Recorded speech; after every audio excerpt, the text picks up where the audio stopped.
No one could save the dying mafia boss in his own restaurant until a waitress walked in and saved him instantly. "He's not breathing. Get a doctor now." The screams shattered the heavy silence of the private dining room. Christian, a man whose mere whisper commanded the city's darkest corners, convulsed on the imported marble floor. His face was a ghastly, swelling violet, his throat completely closed. Men in tailored suits panicked, their guns useless against the invisible assassins suffocating their boss. No one could save the dying mafia boss in his own restaurant. They watched in paralyzed terror as his eyes rolled back. Then, the heavy oak doors swung open. A waitress, her apron stained with spilled wine, walked in. She didn't scream. She pushed through the armed giants, dropped to her knees, and saved him instantly. The restaurant was known simply as L'Eclisse, the Eclipse. It sat on a corner of the city where the streetlights always seemed to flicker and die, casting long, sharp shadows over the cobblestones. Inside, however, it was a sanctuary of opulent, suffocating warmth. The air was thick with the scent of roasted garlic, aged balsamic vinegar, the rich metallic tang of rare steaks, and the lingering, sweet smoke of imported Cuban cigars. The walls were paneled in dark, varnished mahogany that seemed to absorb the dim light from the low-hanging crystal chandeliers, ensuring that faces remained half-hidden, secrets remained whispered, and sins remained unrecorded. It was a place designed for men who ruled the world from the dark, and no man ruled more absolute than Christian. Christian did not just own the restaurant. He owned the fear that permeated the very foundations of the building. When he walked through the heavy front doors every Tuesday evening at precisely 8 o'clock, the entire ecosystem of L'Eclisse shifted. The clinking of heavy crystal glasses would soften. The murmurs of politicians, judges, and rival bosses would die down to a respectful, terrified hum. He was a man carved from cold marble, with eyes the color of a winter storm and a jawline that suggested violence even when he was completely still. His tailored Italian suits draped over a frame built for brutality. Yet he moved with the terrifying grace of an apex predator. He always sat at the corner table, a sweeping, velvet-upholstered booth that offered a clear view of every entrance, exit, and shadow in the room. He was flanked by men whose suits bulged slightly at the ribs, men whose eyes never stopped scanning. For the staff, serving Christian was akin to walking through a minefield blindfolded. A spilled drop of wine, a plate placed too loudly, a gaze held a second too long, any of it could spell the end of a career, or worse, depending on the rumors one chose to believe. The veteran waiters fought over who had to approach his table, drawing straws in the sweltering, chaotic heat of the commercial kitchen. But tonight, the veterans were entirely occupied with a massive banquet in the main hall. The responsibility of the private dining room had fallen to the newest, quietest member of the staff. Ruby was not meant for the world of L'Eclisse. She was a ghost of a girl, carrying the exhaustion of 1,000 sleepless nights in the slight slump of her shoulders. Her hair was pulled back into a severe, utilitarian bun, escaping in wisps around her pale face. Her eyes, however, were sharp, deeply observant, and endlessly tired. She had taken the job because the pay was exorbitant. The tips were thick wads of uncounted cash left under ashtrays, and she desperately needed the money to keep her younger sister in a specialized care facility. Ruby didn't care about the mob bosses, the illicit deals, or the aura of danger. She cared about survival. She had learned early in life that the best way to survive in a room full of dangerous men was to become part of the furniture. As she moved through the dining room, balancing heavy silver trays with practiced ease, Ruby watched the dynamics of power play out like a silent ballet. She noticed how Christian's men tensed when a sudden laugh erupted from a nearby table. She noticed the way Christian's right-hand man, a tall, gaunt man with a nervous tick in his left eye, kept checking his watch. She noticed the slight tremor in the hands of the executive chef when he personally plated Christian's signature dish, a complex, layered veal ossobuco, slow-cooked for 12 hours. Ruby understood the fragile architecture of the room better than anyone. She knew that beneath the expensive cologne and the arrogant posturing, these men were ruled by an intense, animalistic paranoia. They trusted no one, not even each other, and yet they trusted the food. They trusted the silent, invisible servants who brought them their sustenance. It was a profound vulnerability that fascinated Ruby. Even as she kept her head down and her expression utterly blank, she stood by the mahogany serving station, polishing a silver fork with a white linen cloth, her breathing slow and measured. Through the slightly ajar double doors of the private dining room, She could see Christian sitting at the head of the long oak table. He was laughing a low, rumbling sound that lacked any genuine warmth. He was a king in his castle, surrounded by his loyal knights, completely insulated from the violence he so casually orchestrated in the outside world. Ruby felt a strange pang of something almost like pity. It was the same pity she felt when she watched a powerful, stray dog cornered in an alley. They were so fiercely terrifying, so overwhelmingly dangerous, yet entirely ignorant of the larger forces that could crush them in an instant. She turned away from the crack in the door, focusing her attention back on the silver fork, the rhythmic motion of the polishing cloth grounding her in the present reality of her mundane, desperate life. She had no idea that in less than 10 minutes, the impenetrable fortress of Christian's power was going to violently collapse, and she would be the only one standing in the wreckage. The private dining room was a fortress within a fortress. The walls were padded with rich crimson velvet to absorb sound, ensuring that the negotiations, threats, and desperate pleas spoken within remained completely sealed from the outside world. Above, a massive, wrought iron chandelier cast a warm, golden glow over the long oak table, illuminating the spread of culinary perfection. Christian sat at the head, his jacket unbuttoned, exuding an aura of absolute invincibility. His four most trusted men sat along the sides, their postures rigid, their eyes darting to the heavy oak doors every time the brass handles shifted. The meal had reached its crescendo. The empty plates of antipasti had been cleared away by a terrified busboy, and the main course had arrived.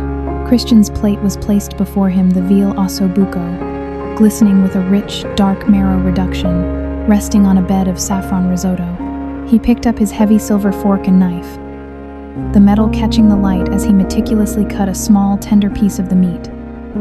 He raised it to his lips, chewed slowly, and nodded.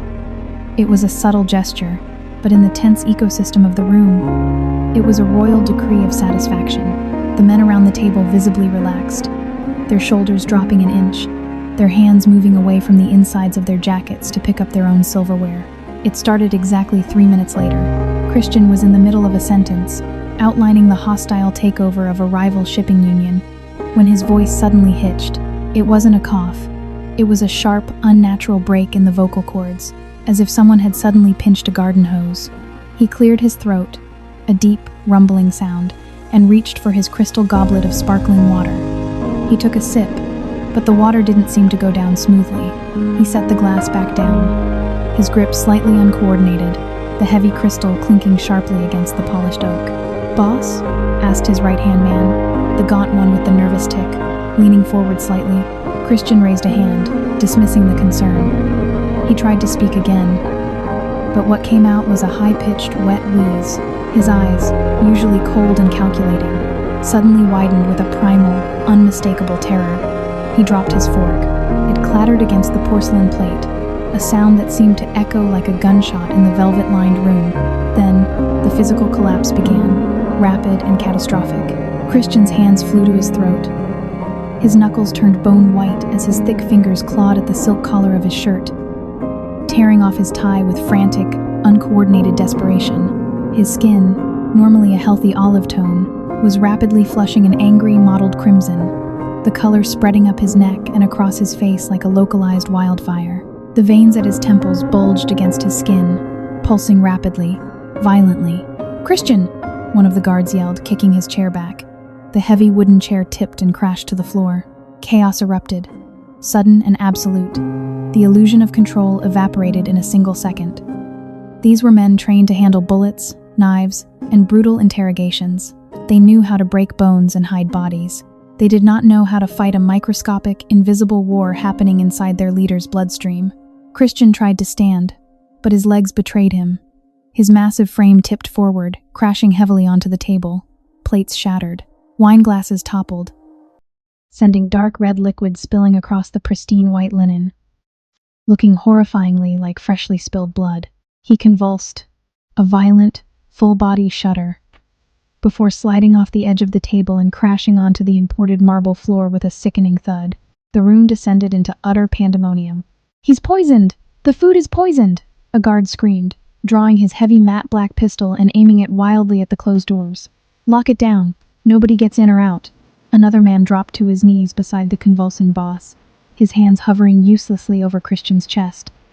"Boss, breathe, damn it, breathe," he yelled, shaking Christian by the shoulders. It was the worst possible thing to do. Christian was suffocating. The severe anaphylactic reaction was causing his airways to violently swell and constrict, slamming shut like a steel vault. His eyes rolled back, showing the yellowish whites.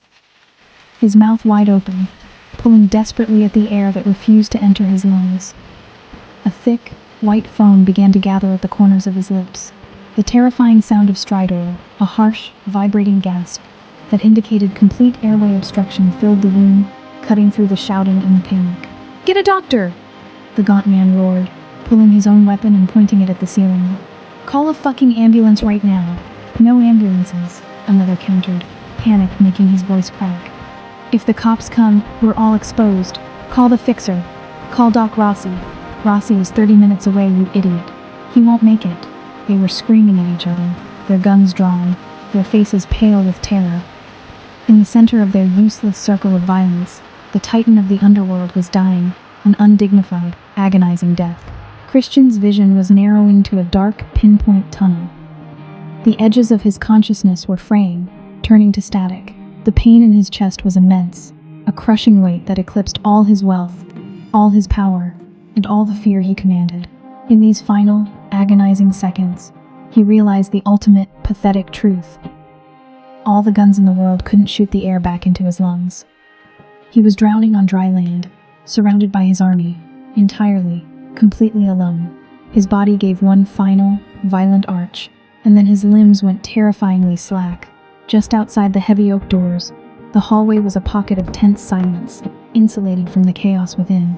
Ruby had been walking past with a stack of freshly polished dessert plates when the muffled crash of breaking porcelain and shouting erupted from the private dining room. She froze.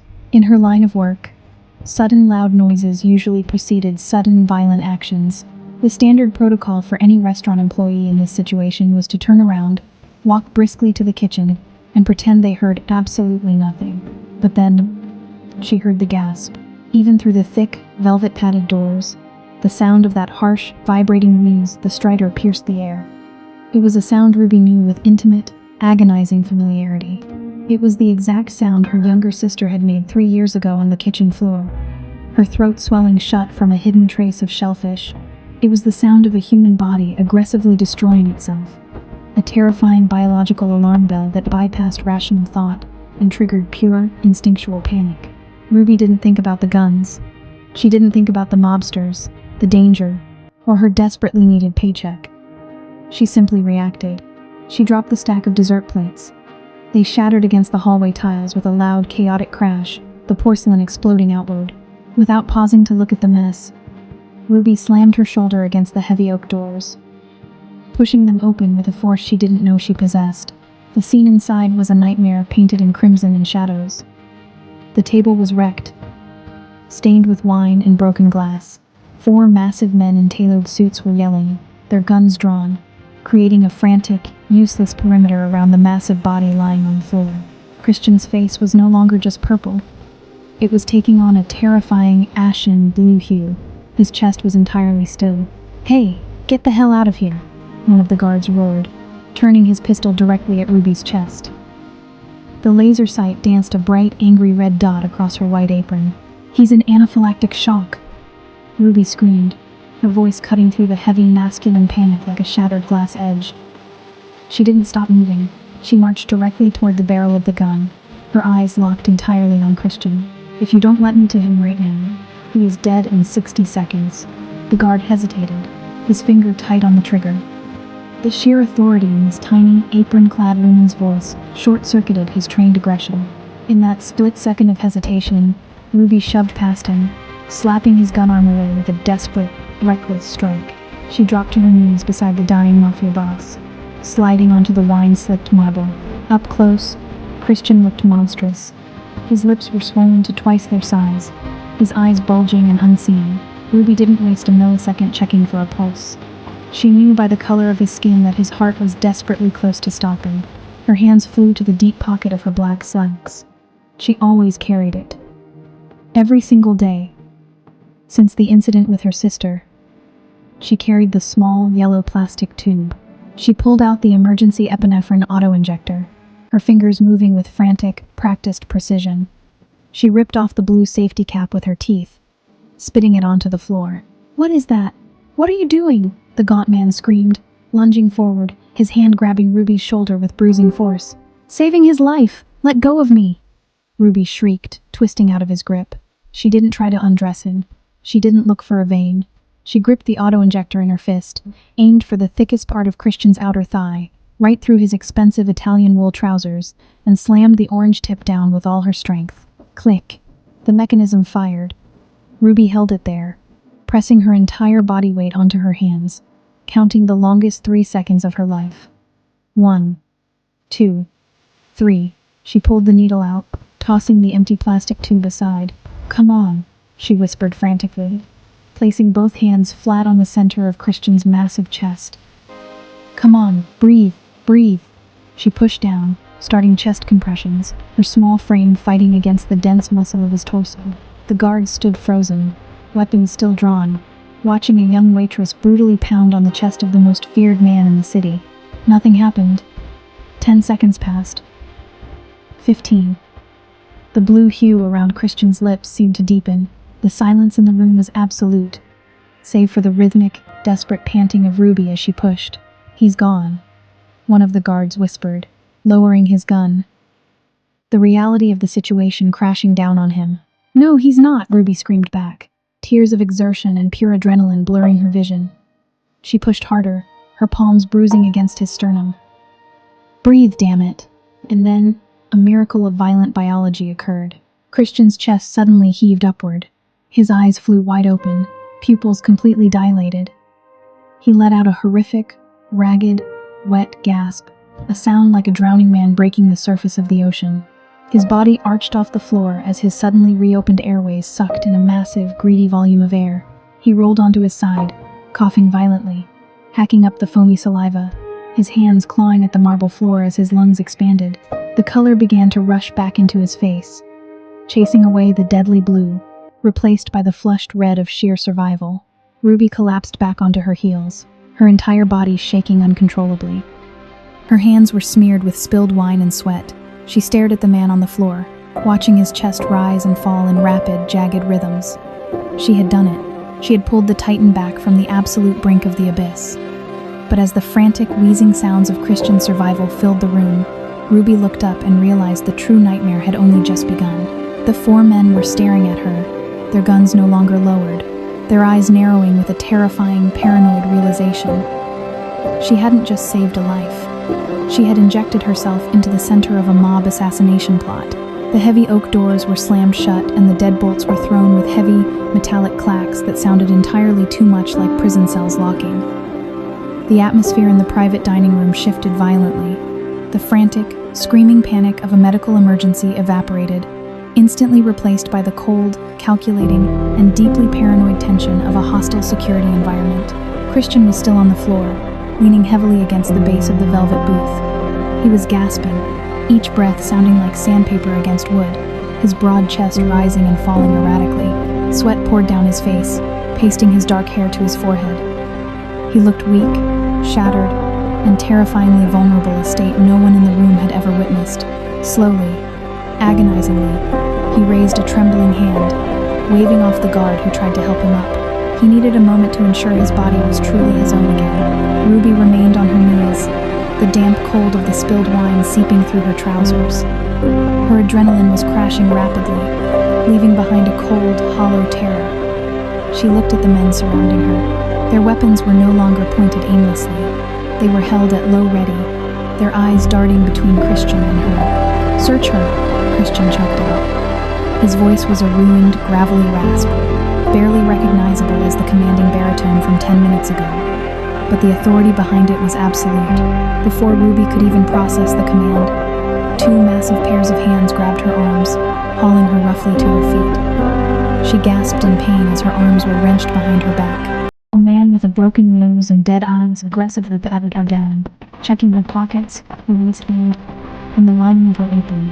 He pulled out her folder pad, a cheap pen, and her small wallet, tossing them onto the wreckage of the dining table. She's clean, boss, the man grunted, keeping his heavy grip on her arms. Except for that. He kicked the spent yellow plastic tube of the EpiPen across the marble floor toward Christian. Christian stared at the plastic tube, his chest still heaving. He then slowly shifted his gaze to Ruby. His eyes, usually cold and unreadable, were swirling with a chaotic mix of exhaustion, confusion, and deep, paranoid suspicion. "Who sent you?" Christian asked, his voice barely above a whisper, yet it seemed to fill the entire room. Ruby's breath hitched.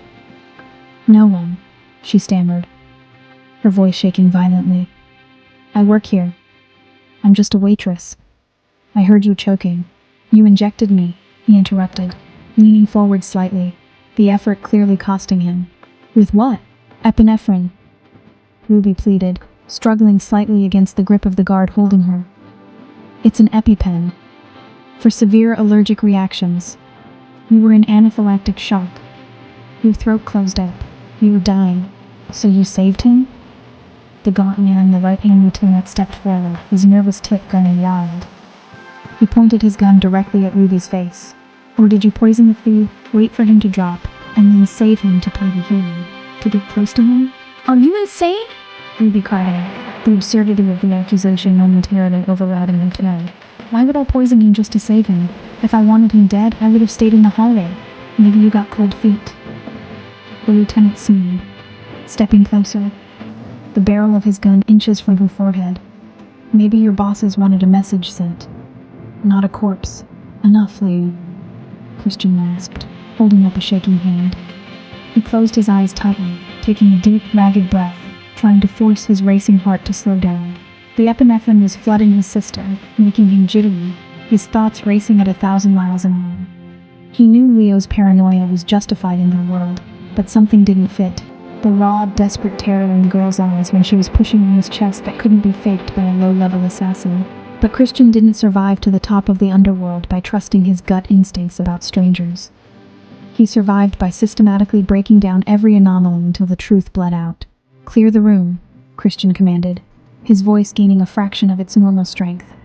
"Get everyone out of the main hall. Lock the front doors. Pull the security tapes. Nobody leaves this building. Boss, you need a hospital," Leo argued, glancing at Christian's still swollen face. "That reaction—" "I said nobody leaves," Christian snapped, the sudden volume causing him to wince in pain. He pointed a trembling finger at Ruby. "Take her to the kitchen. Tie her to a prep table. If she moves, shoot her in the leg." "Wait, please," Ruby begged, tears finally spilling over her eyelashes. "I didn't do anything. I saved your life.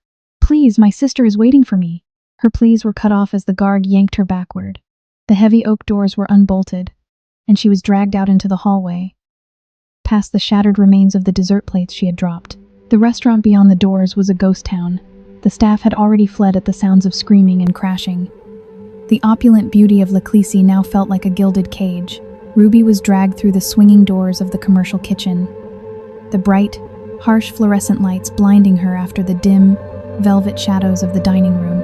She was shoved roughly onto a heavy stainless steel stool, her hands zip-tied tightly to the heavy metal frame of the prep table. She was trapped in the heart of the beast, waiting for the monster to regain his strength. The commercial kitchen of L'Ecclesi was a stark, brutal contrast to the opulent dining room. It was a cavern of gleaming, sterile stainless steel, harsh white fluorescent lighting, and the lingering heavy smell of bleach and burnt grease. The massive stoves were turned off, the extraction hoods silent, leaving the room feeling vast and uncomfortably quiet. Ruby sat on the heavy metal stool, the plastic zip ties biting painfully into her wrists. She shivered uncontrollably, the cold metal of the prep table pressing against her back, her mind racing through 100 different horrific scenarios of how this night would end. 15 minutes later, the swinging doors pushed open. Christian walked in. He looked significantly better than the dying man on the floor, but he was far from recovered. The mottled blue had faded from his skin, leaving him pale and drawn. He had discarded his ruined jacket and silk shirt, wearing only a plain white undershirt that clung tightly to the thick muscle and faded scar tissue of his chest. He moved slowly, deliberately, a heavy glass of water in his hand. Leo, the gaunt lieutenant, flanked him, his hand resting casually on the butt of the pistol tucked into his waistband. Christian pulled up a metal stool opposite Ruby. He sat down heavily, the metal legs scraping harshly against the tiled floor. He set the water glass on the table and stared at her. The silence stretched out, heavy and suffocating. He didn't blink. He simply studied her face, dissecting her fear, searching for the microscopic tells of a liar. "What is your name?" Christian asked, his voice low, the gravelly rasp still evident. "Ruby," she whispered, her throat dry. "Ruby Vance. Ruby." He tested the name on his tongue as if searching for a hidden poison in the syllables. "Tell me, Ruby, how does a waitress know the exact dosage and administration of an emergency epinephrine shot in the middle of a high-stress trauma situation?" Ruby swallowed hard. She looked down at the scratched surface of the steel table. I have a younger sister, Maya. 3 years ago, we were at a cheap seafood place. I didn't know they used the same fryers for the chicken. She had an anaphylactic reaction to cross-contamination. It happened so fast.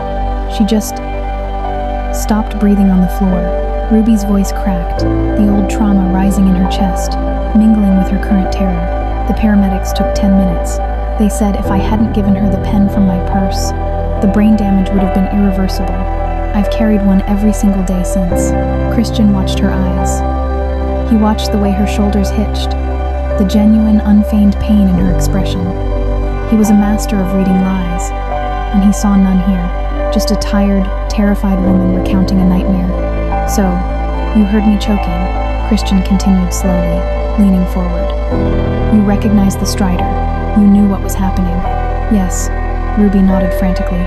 "And instead of running away, instead of letting a man like me die, which, let's be honest, would probably be a net positive for this city, you pushed past armed men to save me." "Why?" Ruby looked up, meeting his storm gray eyes for the first time. She saw the violence in them, the cold calculation, but she also saw a deep, profound confusion. He genuinely couldn't understand an act of selfless preservation. "I didn't think about who you were," Ruby said, her voice finding a sudden, strange strength in the stark kitchen light. "I didn't care about your money, or your men, or whatever awful things you do. I just saw a human being dying on the floor, suffocating. I know what that looks like. I know what it feels like to watch it happen. I couldn't stand there and let it happen if I had the power to stop it." She paused, her chest heaving. "Nobody deserves to die choking on their own floor. Not even you." Leo stepped forward, his face twisting in anger. "Watch your mouth, girl." Christian held up a hand, silencing his lieutenant instantly. He didn't break eye contact with Ruby. Her words hit him with a strange, heavy impact. In his world, every action was a transaction. You saved a life to own a life. You took a life to protect your own. The concept of doing something simply because it was the opposite of death was a foreign, alien language to him. "It was a peanut oil derivative," Christian said quietly, changing the subject with a jarring suddenness. "Or a highly concentrated shellfish extract. I am deathly allergic to both. The kitchen knows this. It is a strictly enforced rule. My chef has worked for me for 10 years. He would never make that mistake." "Which means it was not a mistake." Christian leaned back, his eyes narrowing, the detective taking over from the victim. "Someone in this restaurant intentionally laced my food. Someone tried to assassinate me using my own biology against me." He looked intently at Ruby. "You are observant, Ruby. I've seen you working. You keep your head down, but you see everything. Tell me exactly what you saw tonight." Ruby realized what was happening. He wasn't interrogating her as a suspect anymore. He was utilizing her as a witness. Her survival depended on her memory. Ruby closed her eyes, forcing her panicked mind to calm down and rewind the evening. The cold metal of the prep table beneath her bound hands grounded her. She mentally walked back through the dining room, past the heavy mahogany doors, back to her station by the silver polishing cloths. "I was at the wait station," Ruby began, her voice steadying. "I had a clear view of the kitchen past the heated window where the chef puts the plates for the servers. The chef, Marco, he plated your dish himself. I saw him wipe the rim with a clean towel. He looked nervous, but he always looks nervous when he cooks for you." Christian nodded slowly. "Go on." "He set the plate under the heat lamp," Ruby continued, her brow furrowing as she visualized the scene. "Then the main hall got overwhelmed. A table of 12 complained about their steaks. Marco turned around, shouting at the grill cook. He turned his back on the pass for maybe 30 seconds. Who was near the pass? Christian demanded, his voice tightening. Ruby opened her eyes. She looked directly at Leo, the gaunt lieutenant standing beside Christian. Leo's face remained impassive, but the nervous tick beneath his left eye fluttered violently. It was just the bussers and the runners, Ruby said, her gaze shifting back to Christian. But a few minutes before the dish came out, one of your men came into the kitchen. He said he wanted to check the sight lines from the back door. Christian's posture went entirely rigid. The temperature in the room seemed to drop 10 degrees. Which man? Ruby hesitated. She knew that naming a name in this room was akin to signing a death warrant. But she also knew that withholding the truth would sign her own. The big one, Ruby said softly. The one with the broken nose who patted me down earlier. He walked past the pass. He lingered there for a moment while Marco was yelling. I thought he was just hungry, looking at the food. He reached into his jacket pocket, then pulled his hand out and rested it on the counter right next to your plate. Then he walked out. The silence that followed was absolute, terrifyingly heavy. Christian did not move a muscle. He simply stared at the blank steel wall behind Ruby, his mind assembling the puzzle pieces with brutal efficiency. The man with the broken nose was named Silas. Silas had been with Christian for 5 years. He was loyal, brutal, and utterly unimaginative. He didn't have the brains to plan an assassination using an untraceable allergen. He was a blunt instrument, and blunt instruments required a hand to swing them. Christian slowly turned his head to look at his right-hand man. Leo was staring at Ruby, his face devoid of blood. The tick under his eye was jumping so violently it looked painful. His hand was gripping the butt of his pistol so tightly his knuckles were white. Leo, Christian said. His voice wasn't angry. It was terrifyingly calm, smooth and hollow. Why was Silas checking the backdoor sightlines in the middle of service? We cleared the perimeter at 6 o'clock. He was just being thorough, boss, Leo replied, his voice pitching slightly higher than normal. You know how Silas is, always double-checking. Silas doesn't double-check anything unless he's ordered to, Christian stated, his eyes locking onto Leo's. And he doesn't carry concentrated allergens in his jacket.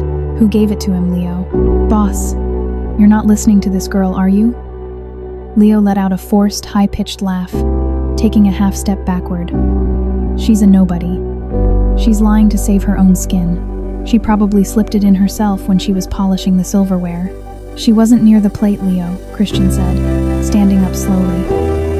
He looked massive in the stark light of the kitchen, a titan rising from his temporary grave. She was polishing forks 10 feet away. But Silas was right there, and Silas only takes orders from me. And you. Christian took a step toward Leo. You've been pushing me to negotiate with the Marchesi family for months. I refused. I said they were weak.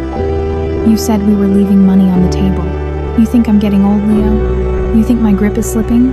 So you decided to arrange a quiet little heart attack to take the throne without a messy war? Christian, listen to me, Leo stammered, his hand fully drawing the pistol from his waistband, the barrel wavering between Christian and Ruby. The kitchen suddenly felt microscopic. Ruby held her breath, her heart hammering against her ribs like a trapped bird. The truth was fully exposed, raw and bleeding under the fluorescent lights.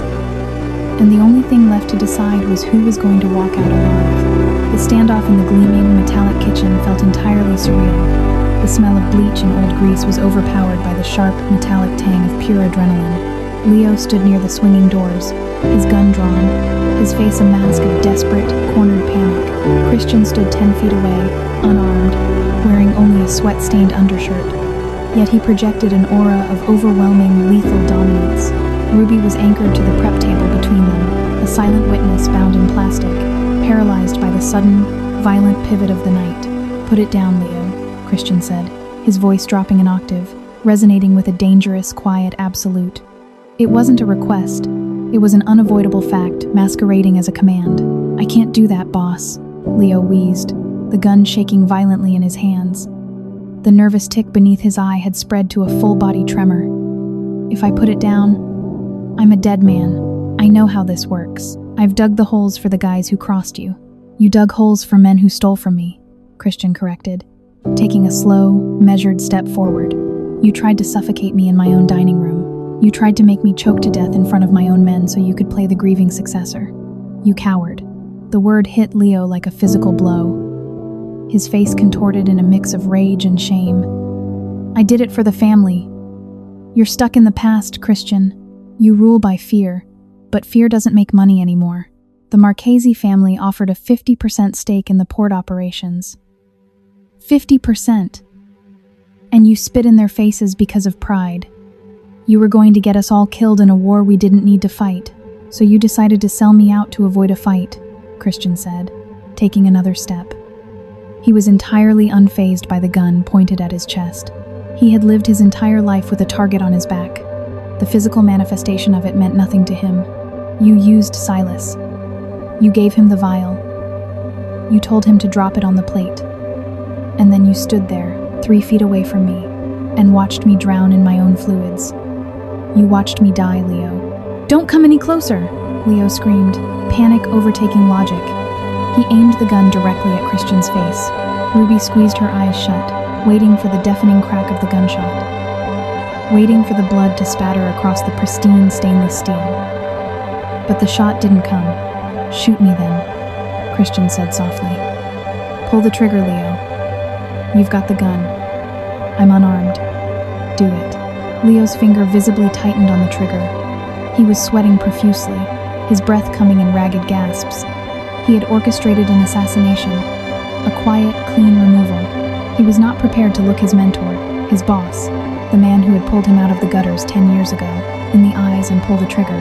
The psychological weight of the act was crushing him. You can't do it, Christian said, a cruel, cold realization dawning on his face. You can slip poison onto a plate from the shadows, but you don't have the stomach to look a man in the eyes when you take his life. You are exactly what I thought you were, Leo. A parasite. In a flash of movement so fast it defied his massive frame, Christian lunged. He didn't go for the gun, he went for the man. He slapped the barrel of the pistol aside just as it fired. The deafening crack echoed off the steel walls, the bullet shattering a row of ceramic mixing bowls on the far counter in an explosion of white dust. Christian's large hand shot forward, grabbing Leo by the throat, slamming him violently against the metal refrigerator doors. The impact rattled the heavy appliance. Leo dropped the gun, his hands flying up to claw desperately at the thick, iron grip crushing his windpipe. Boss, please, Leo choked out, his face turning the same terrifying shade of violet that Christian's had been 20 minutes earlier. Christian's eyes were entirely devoid of mercy. He was squeezing, applying the brutal, lethal force he was famous for. He was going to crush his betrayer's throat right there in the kitchen. Christian, stop! The voice was small, but it ripped through the room with a startling clarity. Christian froze, his grip remaining tight, but his head snapped toward Ruby. She was straining against her zip ties, her eyes wide with horror. If you kill him like this, right in front of me, then you're no better than he is, Ruby pleaded, her voice trembling but resolute. You just spent the last 20 minutes surviving suffocation. Don't do it to someone else. Don't let death be the only thing that happens in this room tonight. Christian stared at Ruby. He looked back at Leo, whose eyes were rolling back, his hands weakly batting at Christian's arm. Christian felt the fragile cartilage of Leo's throat under his thumbs. It would take 1 fraction of an ounce more pressure to end it, to deliver justice the only way the underworld knew how. But as he looked at the terrified waitress, the woman who had violently fought to shove breath back into his lungs for no other reason than the sanctity of life itself, a profound, shattering realization hit him. He was a master of death. He dealt in it, profited from it, and nearly succumbed to it. But he knew absolutely nothing about life. With a disgusted grunt, Christian threw Leo to the side. The lieutenant crumpled to the tiled floor, hacking and gasping for air, clutching his bruised throat. Get him out of my sight, Christian growled, turning his back on the traitor. He walked over to the prep table where the gun had fallen.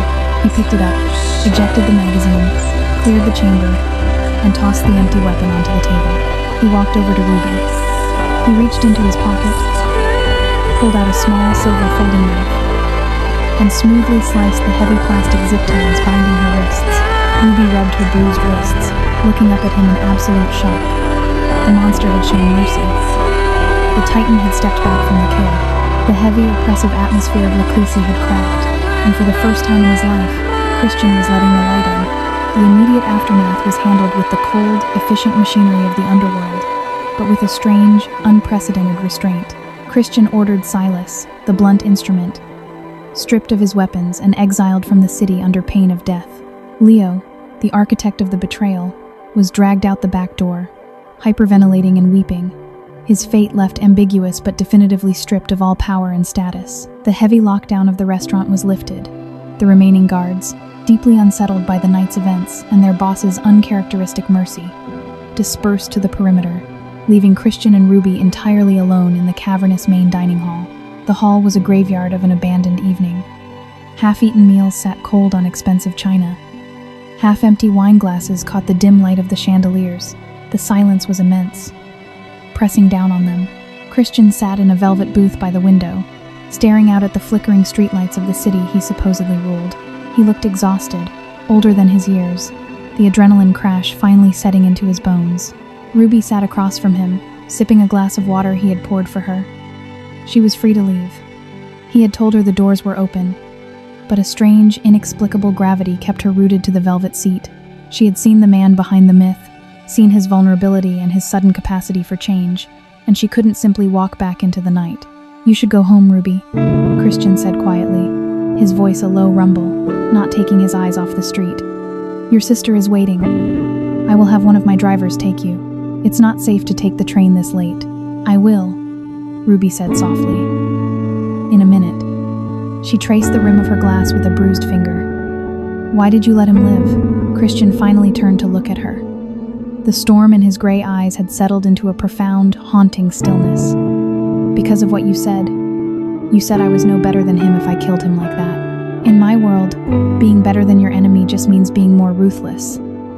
But when I was on that floor, when the air wouldn't come," he paused, his jaw tightening as the memory of the sheer, primal terror washed over him. "I realized that all the fear I've built, all the money, all the power, it's just a wall. And walls can't stop you from dying. They just ensure you die alone." He leaned forward, resting his heavy forearms on the mahogany table. "When I woke up, the first thing I saw was you. A stranger, someone I didn't pay, someone I didn't threaten, violently fighting to keep my heart beating. I've spent my entire life taking things away from people to show my power. You gave me the one thing I couldn't take by force. You gave me tomorrow." Ruby listened, the weight of his words settling heavily between them. She saw a man deeply, fundamentally broken by his own survival. "It wasn't about power, Christian," she said gently. "It was just about mercy. It's what people are supposed to do for each other. Mercy." Christian repeated the word as if it were a foreign artifact. He let out a dry, bitter chuckle. "I built this empire on the absence of mercy. If I show it, they will see it as weakness. The Marchesi family, the unions, my own men. They will tear this city apart trying to take my throne. Then let them have it," Ruby said. The words slipped out before she could stop them, blunt and startlingly simple. Christian stared at her, genuinely shocked. "Let them have it? Just walk away? Look at what it got you." Ruby gestured around the empty, opulent restaurant, her hands sweeping toward the private dining room where he had nearly died. "You sit in a fortress, surrounded by men you pay to protect you. Eating food you have to pray isn't poisoned by your best friend. Is that power? Or is that just a really expensive prison?" The truth of her words hit him with the force of a physical blow. It was a truth he had aggressively avoided for a decade, burying it under tailored suits, violence, and intimidation. He looked around the room, really seeing it for the first time. The shadows didn't look protective anymore. They looked suffocating. The velvet felt heavy, the chandeliers oppressive. He had conquered the underworld, only to realize he was trapped in the deepest circle of his own making. Christian slowly reached into the inside pocket of his discarded jacket lying on the booth next to him. He pulled out a thick, heavy money clip, overflowing with $100 bills. He slid it across the polished mahogany table toward Ruby.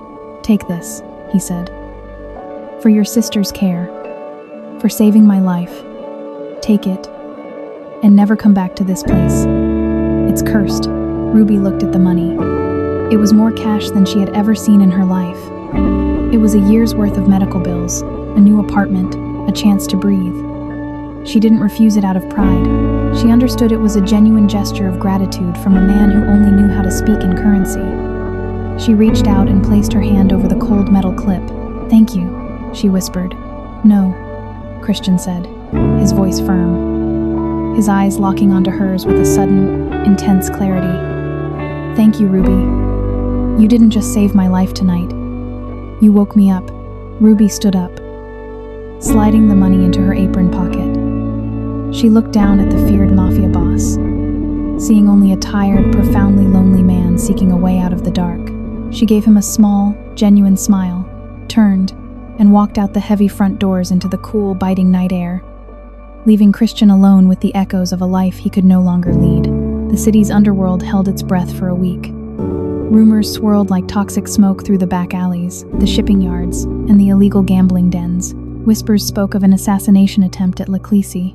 They spoke of Leo fleeing the country in the dead of night, terrified and broken. They spoke of Christian, the untouchable titan, hiding in his fortress, weak and paranoid. The rival families, led by the Marquises, began sharpening their knives, circling the perimeter like wolves smelling blood, waiting for the inevitable power vacuum. But the war never came. 10 days after the night that changed everything, a heavy, thick envelope arrived via private courier at the small, cramped apartment Ruby shared with her sister. Ruby opened it carefully. Inside were 3 items. The first was a cashier's check for a sum so large she had to sit down on her worn sofa to keep her legs from giving out. It was enough money to secure her sister's medical care for a lifetime and buy them a house far away from the city's grim shadow. The second item was a heavy set of brass keys. The third was a single sheet of expensive, thick parchment paper with a handwritten note. It was written in sharp, precise handwriting. "Ruby, a prison is only a prison if you refuse to open the doors. I am opening the doors. The deed to the building is in the mail. The money is to renovate, burn the velvet, tear down the mahogany, let the light in, turn it into a place that gives life, instead of a place that hides from it. I have disbanded the operation. The territory has been surrendered. They will fight over the scraps, but they will not find me.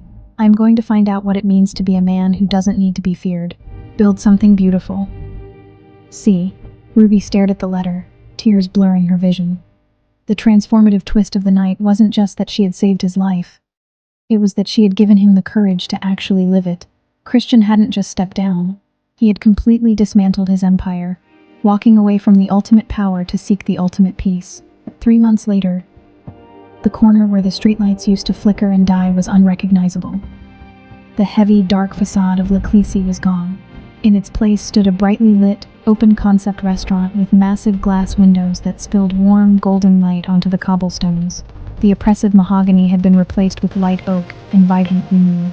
The smell of fear and cigar smoke was entirely eradicated, replaced by the scent of fresh basil, baking bread, and the loud, echoing sounds of genuine laughter. Ruby stood at the host stand, wearing a bright, clean apron over a simple dress. She was no longer a ghost.